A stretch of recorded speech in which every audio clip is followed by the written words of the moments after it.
welcome back to Movie Espresso, and it's been a fair little while since my last video. I think it's been about 2 weeks, and it was on the Web of Fear still book, but since then I have been stuck at home while my parents went away, and I, as usual, rewatched the Sarah Jane Adventures, which coincided with the Sarah Jane Adventures also going on BritBox for UK, so if you haven't got on DVD and you want to watch the Sarah Jane Adventures, it is available there if you wish to stream it. But all that got me in the mood for the Sarah Jane Adventures and all that kind of stuff. So I went onto eBay and I did what eBay's for and bought some new figures. And we're not going to be looking at them today, mainly because they haven't actually arrived yet. But we are going to be looking at some custom figures, which I bought, no, I didn't buy. I made. Partially because one was, because one of the figures I got in the set is obviously a duplicate. And I knew that the version of this, which I had a mark on it, so I decided that I would actually customise it, and from there I went on to make a Trickster, and then I actually remembered there is a custom that I didn't do a video on last year that I made, and it's from the Sarah Jane Adventures, so we'll have a look at them as well. But first, let's take a look at the variant of Sarah Jane Smith that I made. And I mean, one of the things that's always confused me is when they made the Sarah Jane figure with the waistcoat from series 1 is why it was open, and to be fair, I don't think it was closed for the entirety of series 1, but obviously from then onwards it was always closed. It was never open in the same manner that it had been, and particularly when it was featured in Doctor Who, she wore it closed, and this is a closed variant of that. Most people just leave it at that and paint it and maybe put a Stolen Earth jacket on to recreate that moment from Stolen Earth, but me on the other hand, I've decided to in fact make a variant from the final season of the Sarah Jane Adventures, Series 5, in which she wears a white waistcoat and a blue shirt, a variant which obviously we never got to see because the Sarah Jane Adventures line only lasted about till the end of Series 5, which meant we got none of the kids and we didn't get any further variants of Sarah Jane. She had some wonderful costumes, and obviously this figure would have been a wonderful base to do all kinds of variants if B&M had got their hands on the line. So yeah, I used it to make this variant of Sarah Jane from Series 5. I mean, I flirted with a lot of different variants, including a very similar variant from Series 5 in which she wears a... Oh my god, the focus is all over the place. I'm so sorry.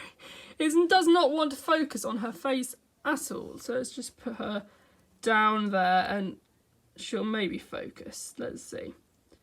She looks like she's going to focus like that. So we'll have a look at her like this. But yeah, so this is Sarah Jane from Sky, and I believe the Curse of Clyde Langer. In fact, I think she just wore this costume basically throughout those 3 episodes from Series 5 that they were able to record. So, I mean, the shirt changed. I think she did wear the pink and the black waistcoat, which is synonymous with Series 4 for me. And that was another variant I did consider making. I think I considered the Series 3 one where she wears the red shirt and the waistcoat, but that had a leather jacket on. And, I mean, my Milliput sculpting skills aren't the best, and I think if you look at the sculpt here for the waistcoat, you can see it's quite rough around the edges. I mean, it doesn't look that bad from afar when you put it like that, although you can kind of see some of the texture on that, but I mean, overall I'm quite pleased with it. I think the paint job, I'm quite surprised about how nicely the paint job has come out and how naturally that looks. I also gave her a bit of a wash over the hair to make it look a bit darker, because I did contemplate doing a sort of extension to her hair, but I think that might not work. I've got a variant of Sarah Jane that I made from the Sontaran experiment, which was futile in the end, because I made it because we didn't at that point have a classic Sarah Jane.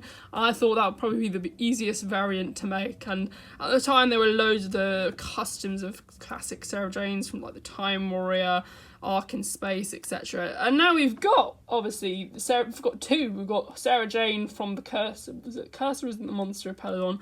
I always get those 2 mixed up. And of course, Genesis of the Daleks and Revenge of the Cybermen. So that custom was in fact futile, but I did in fact use a Sarah Jane figure from Invasion of the Bane, which I've now rebought because it didn't have any hair.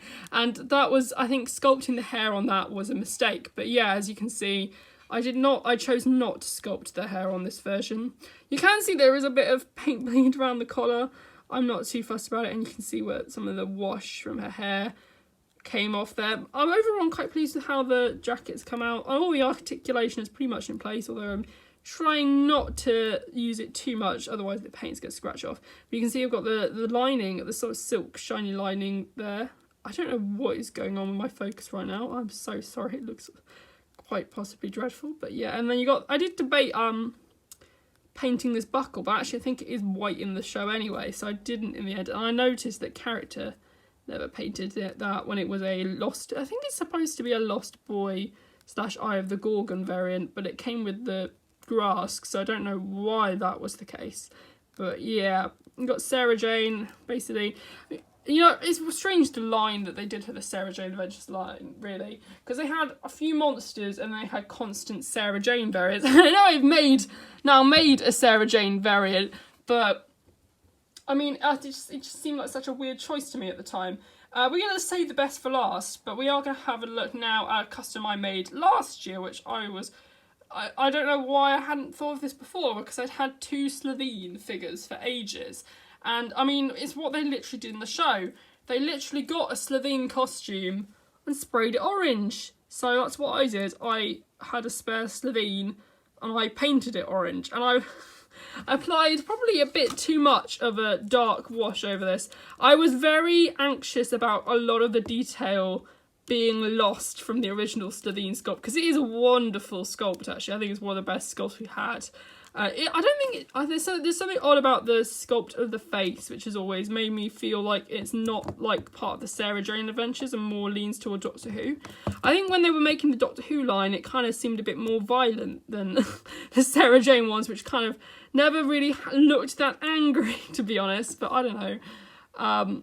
Maybe that's just me. But yeah, you can see the Slovene, and obviously the collar is inaccurate for the Sarah Jane Adventures, but I tried to paint it with that orange sort of coloured collar that they used to have. But yeah, I also another reason why I chose this one is the articulation is very loose on this one. I've had it a long time. I chose to keep the one that I got a double of as the Slovene, but also the claws, I repainted the claws a very strong white, which look a bit too clean to be Blathereen. I did think to myself, if I ever bought another Blathereen figure, well, Slovene figure, I'd maybe paint the claws sort of green to make it look like got racweed on their claws or something like that strange goo from that episode, The Gift, which I quite like. But yeah, I love the Blathereen, and honestly, both of these could very easily be a B&M set release, to be honest. I mean, they are just simple repaints. I mean, you wouldn't necessarily have to do the tooling for the jacket. It probably works, not the jacket, the waistcoat. You could probably do that either way, and I think that would have made an interesting B&M set, but I mean, or indeed just a set that they've released, but I don't know if they'll ever do Sarah Jane figures ever again. Part of the reason why I've done this in the first place, really, these customs. But this is my favourite custom that I think I've ever done, actually. Another figure that I was shocked at the time they never released, particularly given that we did get a Grask figure. I'm always forever baffled why we didn't have a 2-pack with the Trickster and the Grask. And I mean, this one's going to be this is made of a Carrier Knight figure. A figure that, annoyingly for me, has never stood up. Ironic though, the moment I put this bit on the head, it finally was able to stand up, although only when I hold it in this certain position. If I put it like that, it would fall over. But yeah, so in terms of making this custom, it's actually improved this figure's ability to stand up. So that's lovely, isn't it? We can now stand this figure up on the shelf and not worry about it collapsing my entire display like a set of dominoes. But yeah, this one was quite an easy one. I've seen a lot of people do this custom, actually. Another reason why maybe it's confusing they haven't made one, because it is such a popular character from the show. It's probably one of, I think it's the most commonly associated villain with the show, because of just how creepy they are. I mean, there's something about the Trickster's face and the emptiness in its face which is quite sinister. Like, I don't know what it is, but it does. I mean, there's a DWM special edition. Obviously, in Series 5, if they had been able to finish it, they would have revealed that Skye was the Trickster's, I don't know, daughter or something. But yeah, it's strange to think how sinister that face looks. And just having that blank face on anything just looks freaky. And I don't know, it's just crazy. I don't think I mixed the Milliput for long enough though, because it's very soft from the hood. But yeah, I basically just blacked out the eye, well, I Milliputed out the eyes and the nose, because I didn't actually realise at first that the Trickster didn't have a nose. But yeah, I had to put a little extra dollop of Milliput over the nose. I tried my best to not paint over the Carrier-Knight's teeth. I think it's alright, it's done fairly alright there, it's not too bad. And of course I had to, another reason why I use this for custom, I don't really have any intentions of getting another Carrier-Knight figure because I don't really care all that much for the Carrier-Knights, to be honest.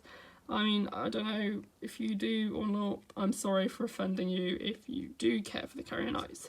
But I had a hand missing on this Carrier-Knight, so I had to sculpt a hand, and I'm not the greatest at sculpting hands, but it's not too noticeable, I don't think. Particularly when it's painted black. I think it looked very conspicuous when it was still green and dried, but yeah, it doesn't look too bad. I've also sculpted on his little, I don't know what you'd call that. Honestly, the focus is off today like crazy. There you go. Why wasn't I doing that before? Who knows? I mean, that's a fairly old hand trick, really. But yeah, as you can see, the Trickster's sort of finger thing, I never really knew what that was for, but I sculpted it and it put it on anyway. But yeah, there's the Trickster and there's the face. I'll give you a bit closer to the face because I'm quite pleased with it because it's quite an easy face to do, really. I mean, you just get Carrier-Knight and basically goo their face out in short, I guess. And then of course I tried to make these sort of indents where the material slightly stretched. I also had to paint, because obviously in the show there's this sort of cloth going around his face, so I painted that on as well, and it looked quite, I couldn't work out what looked so wrong about it before I painted it on, but actually painting that cloth around the face actually really brings it together in my opinion. But yeah, I'm quite pleased with this. I think this is one of my favourite customs that I've done. I mean, it's been a while since I've done a customed figure, and I quite like this lineup of Sarah Jane customs, really.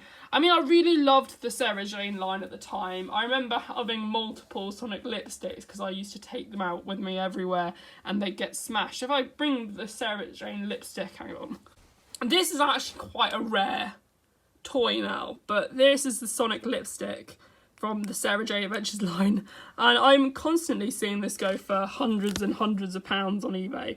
I mean, I would love to get a replacement for this because I've actually customised it because because of the mechanism got stuck, you have to chew it. Well, I had to chew it at the time because I didn't have long enough fingernails. Part of the reason why my fingernails are so long is because of fiddly things like this. But at the time, my fingernails were so short that when the mechanism broke, I'd have to chew at it to get the lipstick up. And I was so young at the time, I didn't realise what on earth I was doing. And it's something I forever regret. But yeah, I mean, it would be nice to have another one. But at the same time, I don't feel like I deserve, after the way I've treated this one, I don't know. I mean, I know my sister smashed this bit in, and I was miffed at that. Because even then, I think it was, when that happened, it was starting to become quite rare and hard to get. But yeah, I mean, I tried to fix the electronics, but that's all rusted out as well. So yeah, that is very much a well-loved toy. Probably more well-loved than any of my Sonic screwdrivers. As I said, at the time, I was probably more obsessed with the Sarah Jane Adventures than I ever was the Doctor Who show, well, the Doctor Who show, Doctor Who, and I'd constantly play Sarah Jane rather than the Doctor. I just preferred that show at the time. I mean, to a certain extent I still do, but yeah, as you can see, it was a very well-loved toy, and I loved the Sarah Jane Adventures line. I remember buying it all up, except from the Warriors of Kudlak set, which I didn't really care for, although I have just bought it now, so I've got it at some point in the post. But yeah, so those are my Sarah Jane Adventures customs. Sarah Jane from Series 5, Blathereen from The Gift, and the Trickster from various Sarah Jane Adventures toys. And I guess kind of a custom, but more of a restoration, because I did paint that silver to try and get away from a lot of the paint that had been scratched off by my teeth over the years. But yeah, sorry if I was oversharing with the Sonic lipstick. That does seem a bit like oversharing in hindsight. But yeah, my Sarah Jane Adventures custom lineup, and maybe if I get a Grask, I'll do a Grosk custom video. I think this is long enough video, but yeah. So there are my Sarah Jane Adventures customs. I hope you enjoyed this video. If you did, why not consider sharing this, and more people can know about how I bit my Sonic lipstick. But yeah, anyway, that is the video. I hope you enjoyed it.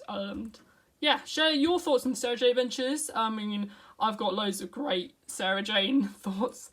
I've watched it so many times at this point, probably more than Doctor Who. But yeah, thanks for watching, and have a nice day, morning, afternoon, evening, night, 3 AM in the morning, whatever. Yeah, whenever you're watching this video. And goodbye.